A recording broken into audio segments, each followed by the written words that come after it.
into the student panel portion. So what I would like to do is have each of our panelists introduce themselves as they would like to a group. And just to start as maybe an introductory question as you're introducing yourself, also share with the group why you chose to attend UMass Boston. So I will pass it along to who would like to start? Maybe Asa? Hi, sure. I'd be happy to start. So I'm Asa Peters. I'm a first year in the Critical Ethnic and Community Studies program, and happy to be here. And it's been a good year to me, I think. I would say I actually sort of came to UMass Boston definitely by way of some of my family and Native connections. A little of both, really. But yeah, I'm a member of the Mashpee Wampanoag tribe, and I have roots in the Narragansett tribe. Forgot to mention that. Yeah, my father has had a long-term relationship with Cedric, actually, and my father was referring me to a different program, actually, or saying, oh, maybe you should check this out. Which then eventually led me to say, oh, let me look at this critical ethnic and community studies. Like this might be really speaks to me. So yeah, I guess that's how I got here. I have some roots in music and studying botany and stuff, but I think I came to UMass Boston and to my program trying to do some work and some learning and research that centers a little bit more on my own identities. So yeah, and I'll pass it to Jane Ann.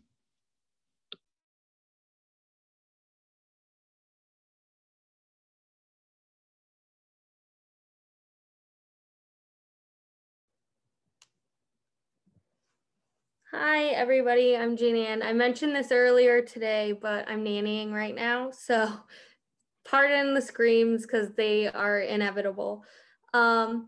As I said before, I'm Jane Ann. I'm a fourth year student majoring in English and minoring in secondary education. And I'm of the Menominee Nation in northern Wisconsin.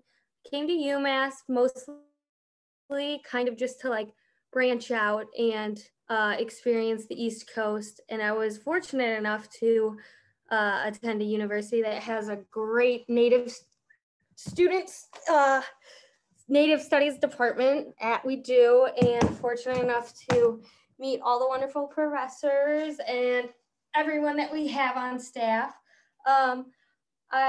Something that like really stuck out to me during the presentation was highlighting that not all Native students or not all that Native students or Indigenous peoples in general know the like forefront of the news of other nations. And that was something that was really kind of important to me because it is kind of the like leading questions that people ask where you're like, oh, well, what's happening on the Mauna Kea right now in Hawaii, or what is happening on the Lakota Nation with the access pipeline, or any of the various injustices that are going on right now throughout Native experiences in the US and beyond. So yeah, I mean, I just like really want to also thank you for highlighting the various issues that you brought to the forefront, but yeah, that's my sharing. Sorry for the craziness. Thank you, Jane Ann. And I actually appreciate you coming as you are. And also, hello, babies. Good to see you. So I think is Sarah also on the call? We can pass to Sarah. I don't know if she was able to make it today. All right, so just a quick, I haven't been able to scan the rest of the participant list. I think it's, sorry, just a moment. Kelly, is Kelly also on the call?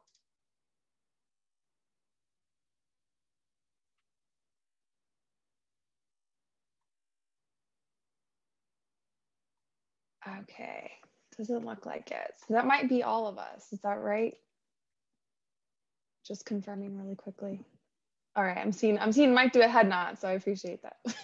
All right, thank you. I apologize. It's a little harder to see and navigate in our virtual Zoom world, even though we've been like this for a while. So the next question I would like to pass to our student colleagues is, what supports have you found to be helpful in your success as a student on our campus?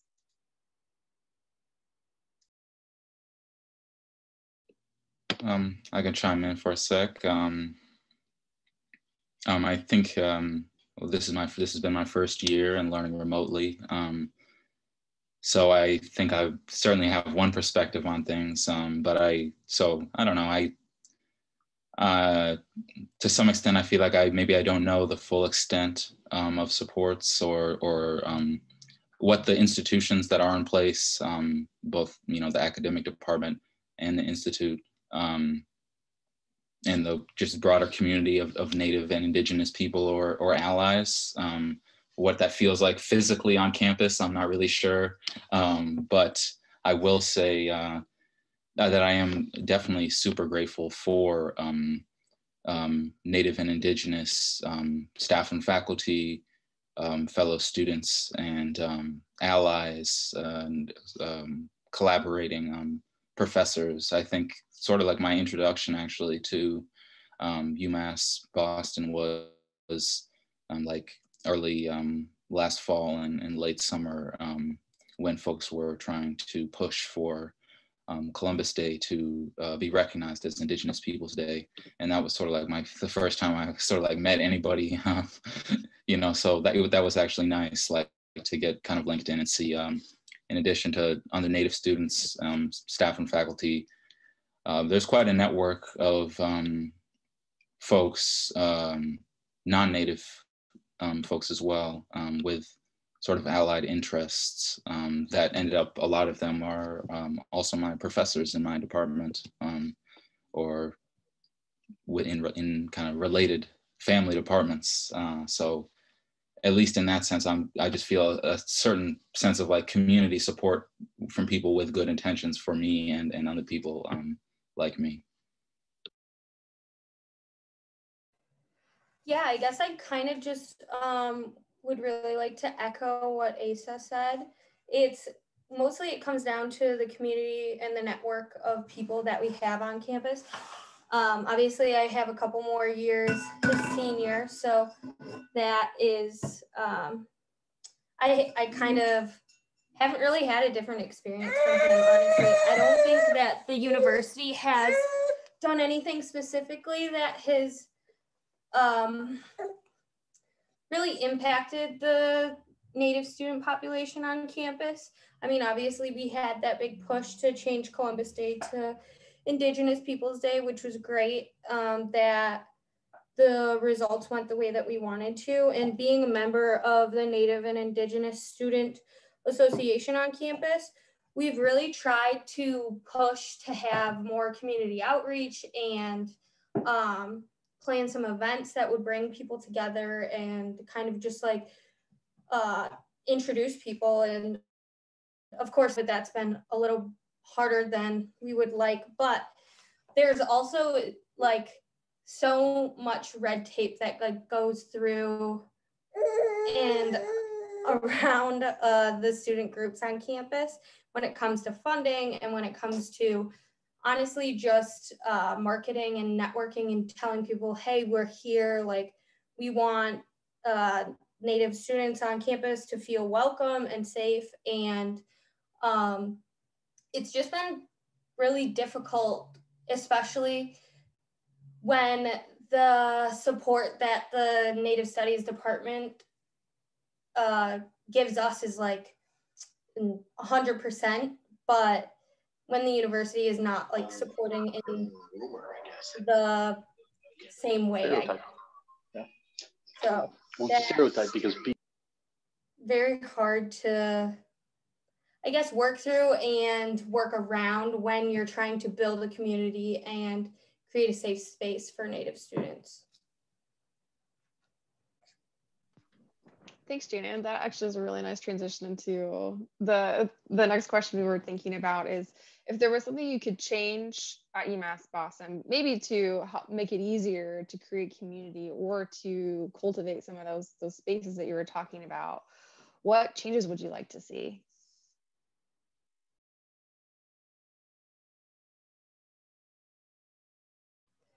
Issa, do you want to go, or is it okay if I go? You can go ahead if you got something. I'm still kind of thinking. So. Okay.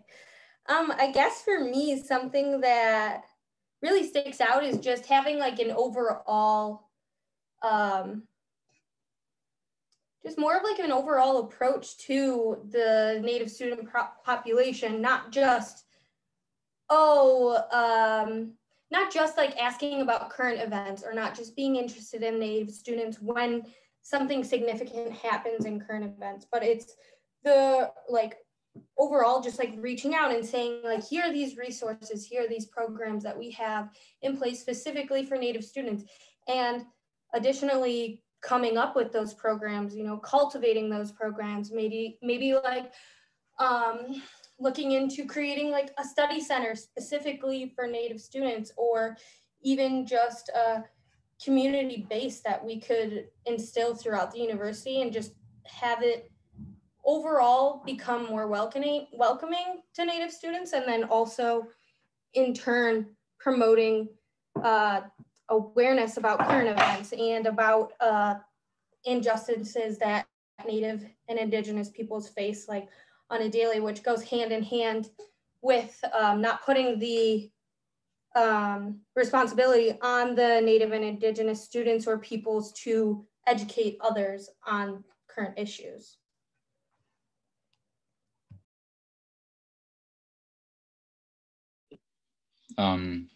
Yeah, I completely agree. I don't know. I don't think I have too much to add to things to add or change, but I did really, sorry, I was just looking at some notes I was taking earlier.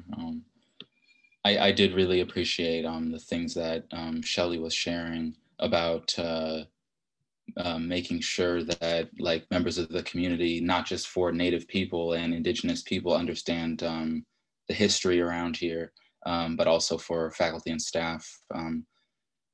It could be helpful, and I feel like there's like, I feel like in almost any office or like any department, there's some way that you can center or contextualize like the presence of Indigenous peoples in your work one way or another, or bring your resources in that direction. But that's very general, so yeah.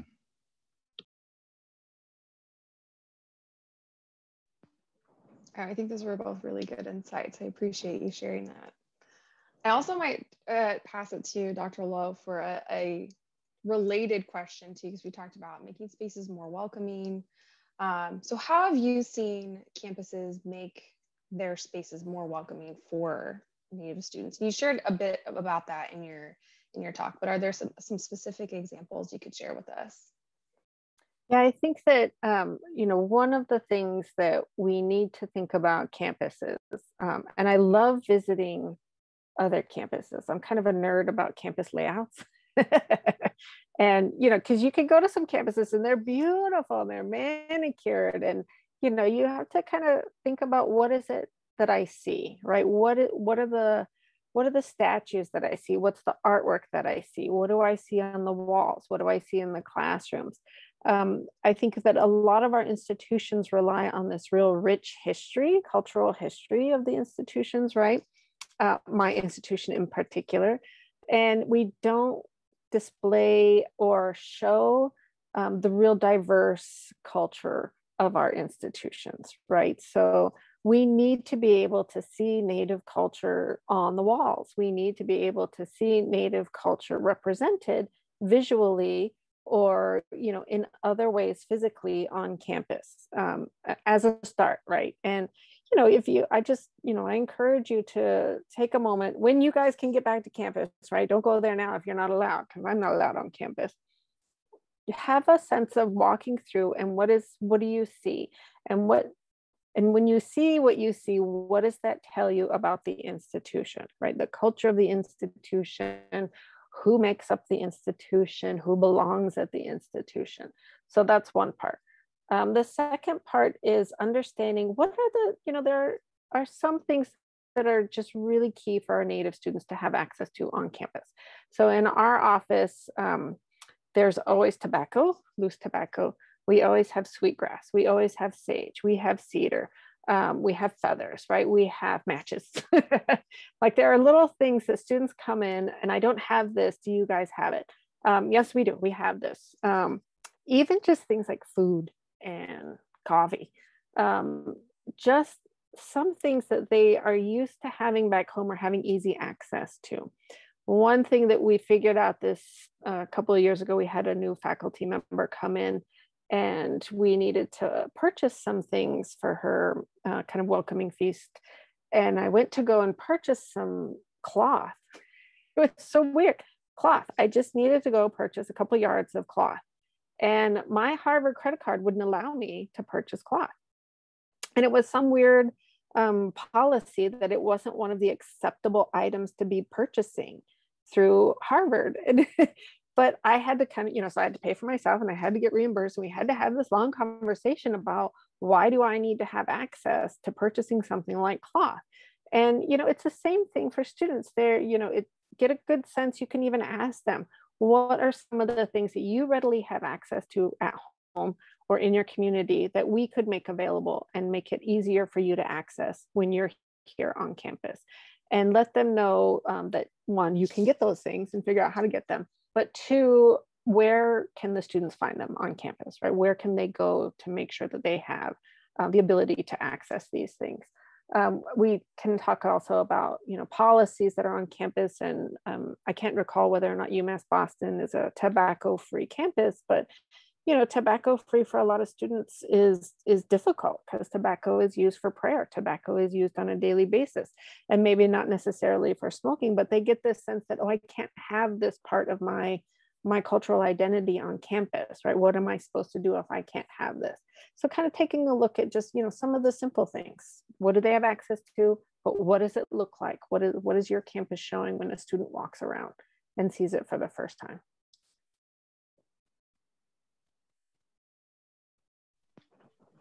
Thank you very much. I also will toss it back to our students too. And this, I think, builds off of what you were speaking to around being able to support students towards their goals and their specific needs on our campus too. So for our current students, what are you hoping to do after you graduate, or what are you thinking about in the context of your degree? Go ahead, Asa. Okay. I'll go quick. Well, first, real quick, I'll just say to Dr. Lowe that I really echo that statement about the kind of the space that things take and building spaces for people to go to. Like just you talking about, having the medicine plants and coffee, even, or food or something, and having a place for that. Sounds like it's just so endearing and like, wow, like something I wish I had in my undergrad experience too, and especially with the plants. So yeah, but then in terms of my goals, I'm definitely kind of unclear myself, but I think my master's program is really building shaping some of my priorities. Really interested in food sovereignty.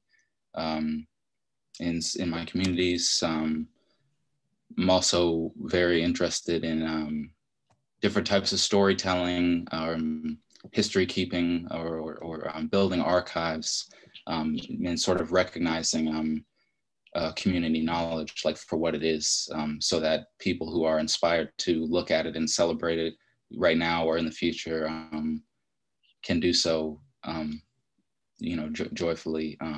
Anything that contributes to that. I'm also really interested in like indigenous people's relations to the land around them, and for migrating peoples and displaced people's relationships to the land and nature around them. Those are just my interests though, but my goals would be to work and continue to develop those priorities in the context of my own communities. Yeah, for me, my goal is hopefully to graduate within the next year and possibly return to the res and or other Native nations and provide teaching support at first, and then maybe go ahead and open up a community center of some sort. For now, teaching, I'm gonna not dream so big right away, but just building a community and providing opportunities and providing Native students with somebody who can relate to them in multiple different ways, and also showing support for other community members, and just basically just build a community and showing Native students that it's not impossible and that it can be done. Fingers crossed within the year that I can for sure say that, but and giving kids on the res just like somebody that's there for them and somebody to look up for them, and also kind of echoing what Ace is saying about food sovereignty and like spreading the word about Native and Indigenous health concerns within the area and public health concerns. But yeah, that's that's all I got so far. It's kind of a work in progress here. I can relate to that too as a first-year doc student. I kind of feel like that dog and up where it's like squirrel, because I'm learning so much and digging into so many different topics, especially with all the brilliant Native scholars and community members, especially in higher education. So definitely resonated with both of your comments there. So with my student hat on, I can say like I'm right there with you in the same boat, especially wrapping up this semester. And then Dr. Lowe, I know you started talking about this briefly, but mentioning some types of policies and procedures. So I think we could either look at the ones that feel like barriers for students when they're on campus, or ones that you feel like are really facilitating student success. So I guess I'll leave it up to you to feel like which ones you'd like to highlight.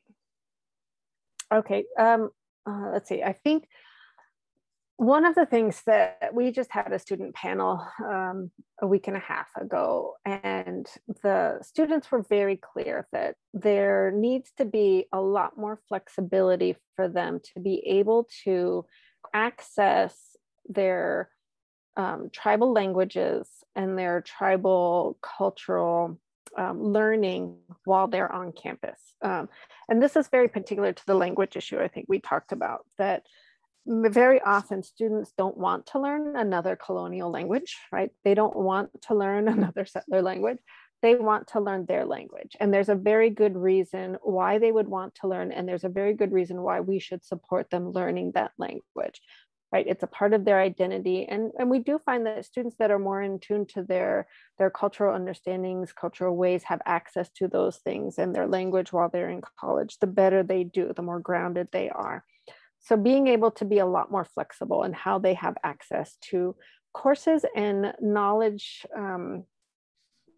gaining outside of your institution. So creating really great partnerships with other institutions, or figuring out how to create partnerships with other institutions who might offer these courses, so that students can take the courses at a remote location or another institution, but still get credit within your institution, right? So that's one, really, understanding what it is the students are needing and wanting to learn, why it is they're wanting to learn it, and finding avenues to either create that opportunity on campus or find ways for them to connect to other institutions while they're still a student at your institution. The other policies I think that a lot of institutions are looking at now, not specifically just for Native students, but particularly as we looked at what does it mean to move to all remote, what does it mean to assume that everybody has the same access to internet and everything that they might need at home, but also how do we deal with this idea of test scores, right? So entry test scores, SATs, MCATs, GMAT, you know, all of these things that GREs that we expect students to take. We know that students who come from lower performing, lower resources schools are not going to do as well on these tests as other students. It doesn't mean that they cannot do well in the institution. So how do we change our policies and rethink how we use those things like test scores to assess where and how well a student might do within our institutions, right? And so there are schools now that are getting rid of test scores, right? They're not going to be requiring SAT scores. They're not going to be requiring graduate level examination scores for admissions. And I think that that's really going to change, and it's going to help students gain a little bit more access into our institutions, but also, you know, enter almost on a much more even keel. And that's hard to say because students often come in and, you know, depending on your institution, the first thing they want to say is, well, I scored this much on this exam. And, you know, you're already kind of creating this hierarchy of students that we don't necessarily need to be creating within our institutions. We want to support all students equally and have them come in and have rich learning experiences. So how do we think about the policies and guidelines that our institutions have? The other kind of part was what I talked about in terms of, well, we don't want to resource you with this much funding because you're a small population. I think we find that our students, they have such great ideas. They want to do such great things on campus. And when they go and try to find the little pockets of money to do this, you know, they can piece it together often. But then we have other student groups who get tons of money to do events because they've either always done them and the institution's used to it, or the institution, you know, sees that, oh, it brings all these students in or something. And the institution is much more willing to give support to these other groups as opposed to really helping these poor, you know, fledgling students who are just trying to get this really great event together. We need to be able to support them regardless, right? Regardless of the size of their student group, regardless of the size of the event that they're bringing in, because it's really important. And we should be participating, we should be encouraging others to get involved with the things that the Native students are doing, because it's really important and we'd all learn greatly from it. So I think those are a couple of things that I would really point to. Wonderful, I absolutely agree. And now I will turn it to Cedric for a little summary, and then we'll move to our next portion. Thank you so much, Rachel. I really want to thank the panelists, Shelley, Asa, Jane Ann, and thank you for your facilitation, Rachel. Really important to hear what seems to be a carry through item on all three is the importance of establishing relationships versus transactional interactions between students, staff, faculty, but long-term sustainable reciprocal relationships between communities in the institution, between faculty and students, between faculty and the communities, and a greater awareness, and to Jane Ann's point, intentionality in terms of supporting Native students, scholarship about Native people, and all things which benefit Native communities. So I want to thank you all for centering those and bringing those here into this space as part of this conversation.